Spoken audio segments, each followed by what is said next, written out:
Assalamualaikum. Hari ini kita akan berkongsi ilmu asas dalam sifat 20, buku karangan Fadil Razak. Buku ni kita boleh dapatkan di Google Play Book ataupun di Google Play.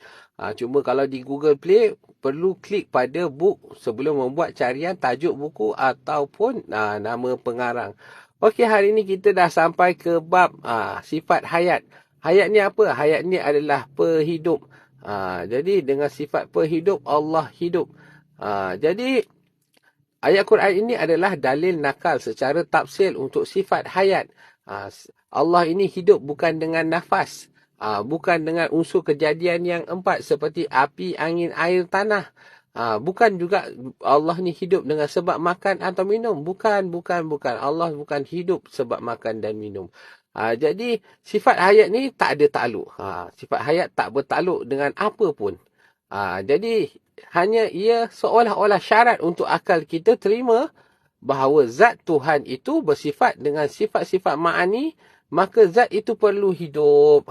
Jadi kalau kita nak kata satu zat tu, kita nak kata dia melihat, mendengar, berkata-kata, mestilah zat tu hidup kan.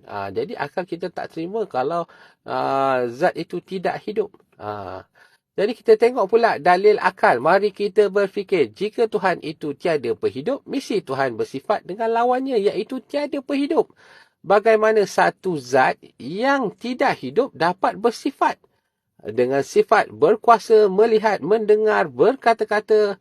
Bagaimana satu zat yang tidak hidup dapat menjadikan alam ini? Jadi yakinlah Allah itu punya sifat perhidup.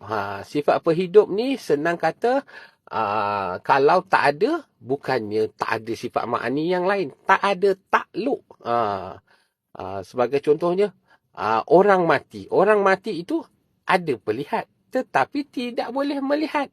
Orang mati itu ada perkata, tapi tak boleh berkata-kata. Dia kata takluk dia tak ada. Itu saja untuk sifat hayat. Assalamualaikum.